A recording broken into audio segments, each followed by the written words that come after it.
Bab 2724. Mengkhianati Sekte Luopo. Namun pada saat ini, Master Guru, ada masalah, ada yang datang di luar, ada sangat banyak kultivator. Sosok muda yang bergegas masuk dari luar dengan buru-buru dan berkata sambil berlari.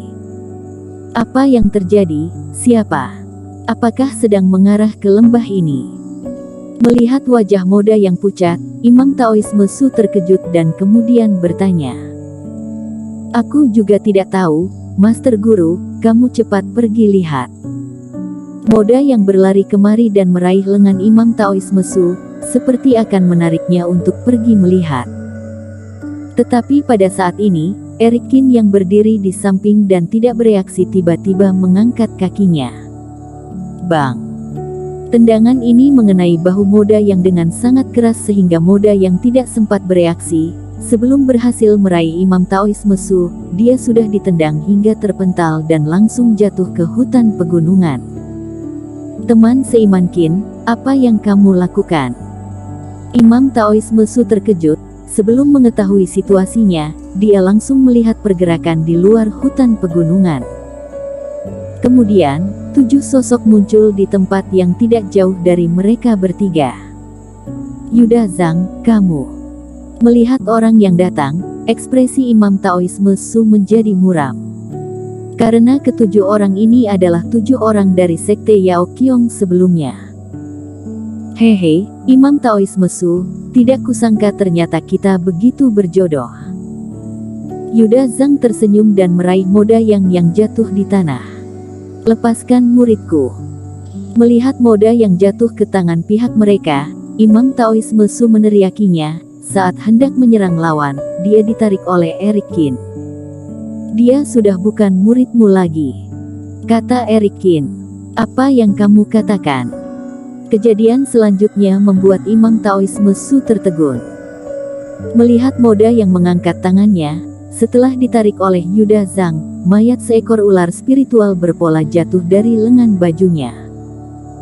Muda yang, sepertinya kamu sudah ketahuan oleh orang ini, kata Yuda Zhang dengan datar.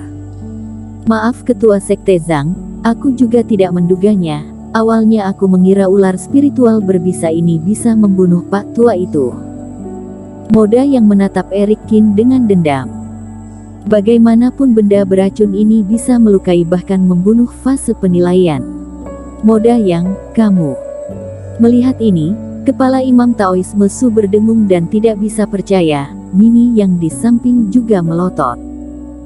Kultivator Sekte Luopo berkumpul dengan orang-orang dari Sekte Yao Qiong, dan hubungan mereka kelihatan sangat damai. Jelas, entah sejak kapan muda yang telah mengkhianati mereka dan berserah diri kepada Yuda Zhang. Imam Taoisme Su merasa takut dan tangannya gemetar. Dia tidak menyangka muridnya sendiri akan mengkhianatinya. Jika bukan karena Eric Qin menyadari ada yang salah dan bertindak tepat waktu, sekarang dia mungkin sudah sekarat sekalipun tidak mati. Hehe, Imam Taoisme Su. Mengejutkan, kamu tidak menyangkakan. Melihat ekspresi Imam Taoisme Su, Yuda Zhang sangat senang. Aku ingat kamu pernah menyuruhku waspada dan jangan sampai dikhianati oleh bawahanku, tetapi kamu tidak pernah menyangka bahwa orang yang dikhianati itu kamu kan? Muda, apakah kamu memiliki sesuatu yang jatuh ke tangan bajingan itu? Jangan takut, katakanlah kepada Master Guru, aku akan membantumu untuk menyelesaikannya. Imam Taoisme Su menatap muda yang dan suaranya bergetar. Dia masih tidak mau percaya bahwa muridnya yang dia besarkan sendiri akan mengkhianatinya. Hehe, Pak Tua, jangan mimpi. Muda yang menyeringai. Berserah diri kepada Ketua Sekte Zhang adalah keputusan paling benar yang aku buat seumur hidupku. Mengikuti Sekte Luopo tidak ada masa depan. Dengar nama jelek itu, Luopo, gembel, tidak akan ada masa depan selamanya. Diam kamu. Imam Taoisme Su tidak tahan untuk berteriak marah. Tidak masalah jika orang lain menghina Sekte Luopo, tetapi dia tidak mengizinkan muridnya juga menghina nama yang ditinggalkan Master Guru. Moda yang, kamu tidak tahu berterima kasih, kamu mengkhianati Master Guru. Kata Mini Yang dengan marah.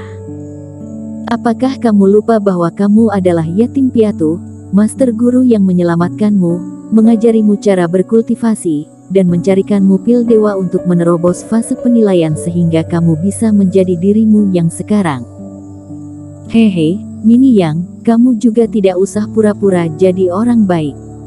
Moda yang mencibir. Aku tahu bahwa tidak peduli seberapa besar kerja kerasku, Master Guru akan lebih mementingkanmu. Dia pasti akan mewarisi posisi ketua sekte Luopo kepadamu di masa depan, dan aku malah harus berjuang sehidup semati denganmu. Kenapa? Karena tidak bisa menjadi ketua sekte, kenapa aku tidak mengikuti ketua sekte Zhang dan menjalani kehidupan yang sejahtera?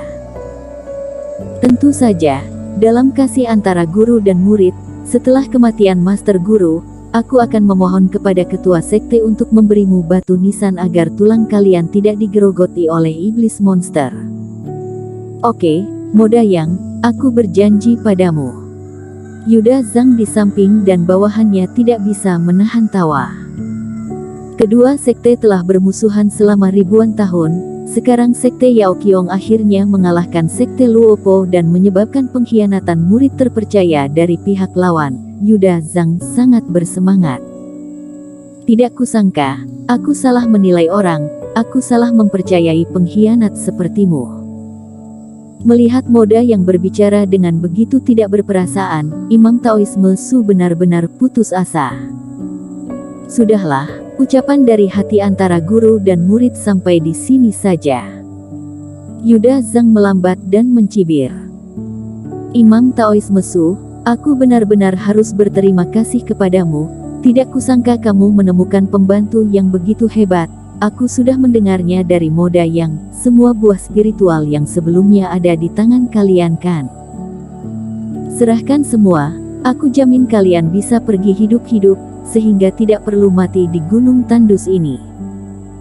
Mimpi kamu, bahkan jika kamu membunuhku, aku juga tidak akan memberikannya kepada kalian. Imam Taoisme Su menggertakkan gigi. Hehe, Imam Taoisme Su, sebaiknya kamu pikirkan baik-baik. Yuda Zhang mencibir. Energi roh emas sangat kuat dan ganas di area ini, sebanding dengan energi abadi, tidak ada yang bisa terbang.